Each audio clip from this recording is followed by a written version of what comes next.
If you wish to be the king of the jungle, it's not enough to act like a king. You must be the king. There can be no doubt, because doubt causes chaos and one's own demise. He knew how to take advantage of his advantage. He was a hungry animal, you see. He was powerful and ruthless, cunning and quick, charismatic and smart. But he had to do some naughty things to get where he got, to establish his position. Oh, I like to make a splash whenever possible. But you also seem to understand the significance of a proper attire. Indeed, I do. I believe a sense of ownership is vital in every aspect of life, perhaps never more so than when it comes to wardrobe. For every look, there is a season, and for every season, a strategy. The problem with land in this country is there's not much of it. And there's public access even when it's supposed to be private. And the public have rights. You have to understand a culture to understand a man. Toffs, aristocrats, dukes, duchesses, lords, and ladies. Lots of land and fuck all dough. Houses to keep, damp to keep out, silver to polish.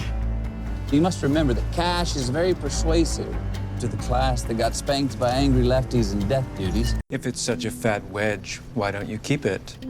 See, I've developed a reputation as a man who came up the hard way. You could say that there's blood on these pretty white hands. But in the new business, once legal and under the jurisdiction of the respectable umbrella of ministerial legitimacy, an enterprise like this will need a face with a clean past, which sadly, I do not possess. You'll have to do this elegantly, love. If word spreads that you're getting out, that could read as weakness. And if you smell smoke, it's because there's a fire. And that could get expensive. Don't you do anything messy. That's why you've got people, remember? Ask no questions, hear no lies. Hence the price. So how much? Oh, no charge. Okay, so what's the price? A meet with your husband.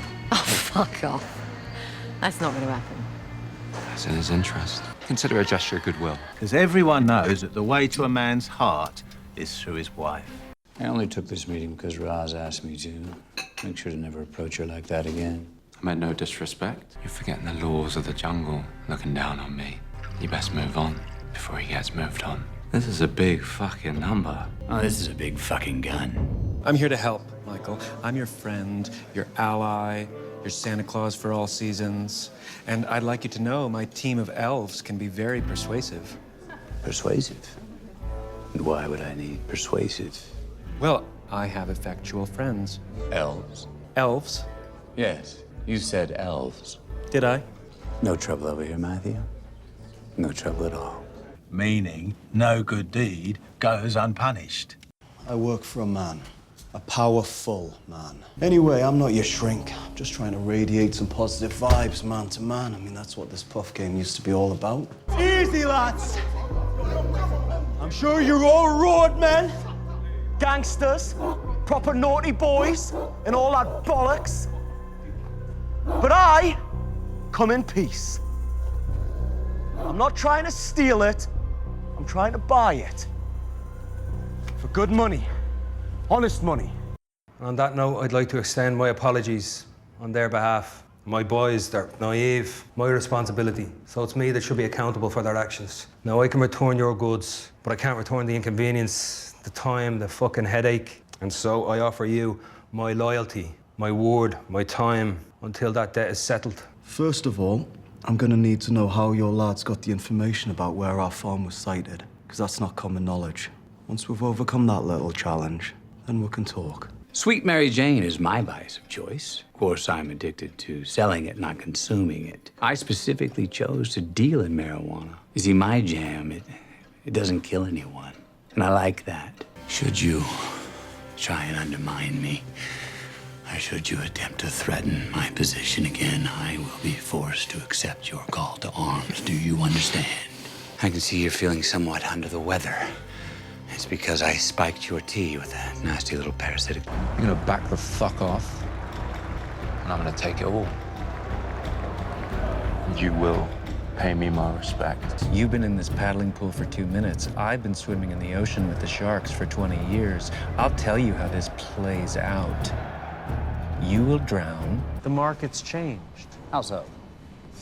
The exit value of your business needs to be recalculated. You're asking $400 for 12 locations and a distribution network, which was a fair valuation at the time. But when one of those locations was compromised, the value of all those locations were compromised, and this obviously affects the price. And when Johnny Law starts sniffing, which he will, all of those locations will have to cease production for, I'd say, at least 12 months at a cost of $100 million net PA before marking down the loss of staff, relocation, and site rentals. You still with me? Yes, I'm following. It will take at least 3 years to get your supply, distribution, and demand back to full capacity. It's not about the first domino that fell, it's about the last. You seem to have mistaken me for some kind of a cunt. It's nothing personal. While I am not emotional about the money, there is a price indebted to me for the blood I've gotten on my hands, restoring order to the untidiness that you created. After you have tended to that indiscretion, you can then deal with the next consequence of your short-sightedness. As stated, I am not emotional about the money, but I am emotional about the fact that someone laid their hands on my wife. You're always gonna be prey. If you wish to be the king of the jungle, it's not enough to act like a king. You must be the king. And there can be no doubt, because doubt causes chaos and one's own demise.